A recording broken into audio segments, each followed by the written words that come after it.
Hello basketball fans and welcome to another video. It's EuroLeague Final Four time today, so get ready for a data-driven breakdown of the first semi-final between Olympiacos and Monaco. We will highlight the standout performances and we will delve into the strategies that brought Olympiacos to the final. Stay tuned for the game recap.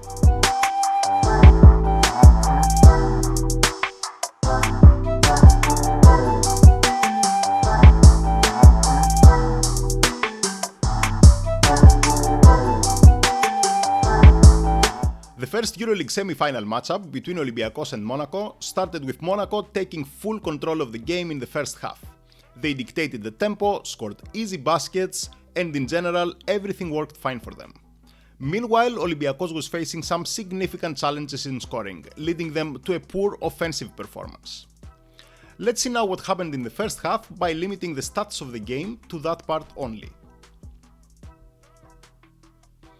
I will also sort the players by points scored. Here we can see that 3 out of 4 top scorers are players of Monaco, and in particular they all play in the perimeter. Remember that. Let's also focus on the team stats. Here we see that the offensive rating of Monaco was 124, which suggests an outstanding offensive flow. Now we saw two things: points from the perimeter and good offensive flow. To get an explanation of this, I have some game footage as always. Let's check this out.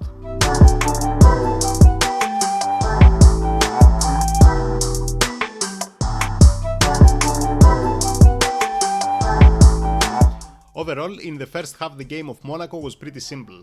They just executed the pick and roll perfectly. Olympiacos decided that their big man, mostly Fall, will defend the pick and roll by doing a drop on defense. That gave some space to the ball handlers of Monaco, and they just hit their shots. In these pictures we see Fall facing them with a drop, and we also see that the perimeter players of Monaco got some open looks because of that. They had like 1 or 2 seconds to decide what to do with the ball right after the screen was set. What Monaco did? They took the early shots, as in this case here. Although Monaco is not the best shooting team of EuroLeague, I believe that taking the early shots was the optimal strategy for this kind of game. That's because when executing right after the screen, as in this case here, it's the moment when at least one of the big men of Olympiacos was at the farthest possible point from the basket. And that gives the possibility to the extremely athletic players of Monaco to go and fight for the offensive rebound. Don't forget that Monaco is the first team in offensive rebounds per game.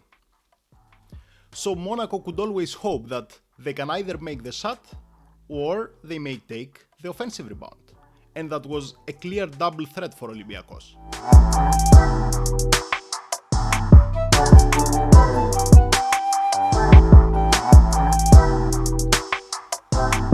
Back to the game stats now. While Monaco was having this great offensive performance, Olympiacos players on the other hand, they couldn't even hit their free throws. They hit only half of them in the first half. Based on everything we saw, we have a clear explanation of why the score was plus 12 for Monaco by the end of the first half.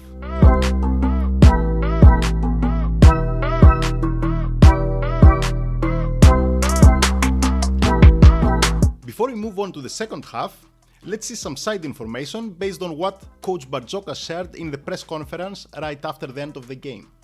He said that one Olympiacos fan who was sitting next to the bench started yelling at him during the halftime to wake up. Coach Barzokas admitted that he was sleeping in the first half, and that call from that Olympiacos friend made him to actually wake up. That was the turning point that created a whole different game in the second half, with a whole new strategy from Olympiacos. Let's see what happened there.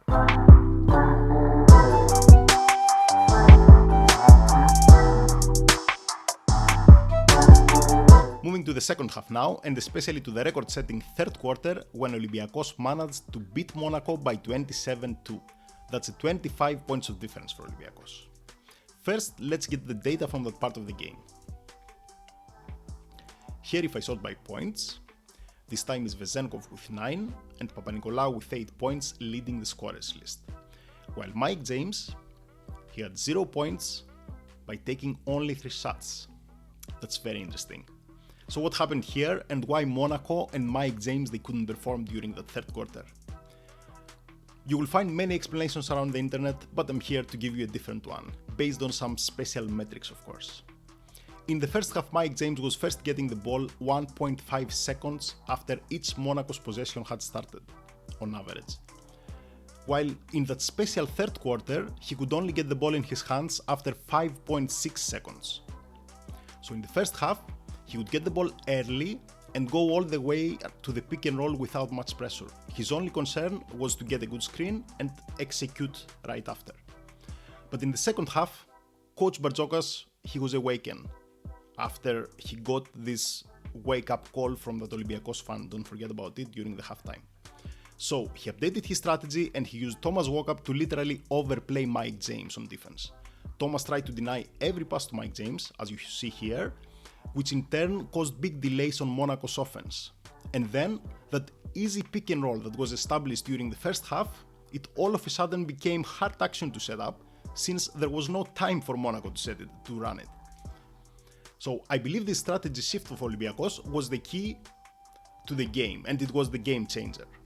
And of course, that made Thomas Walkup to be the hero of the game, since he managed to execute the plan to the fullest.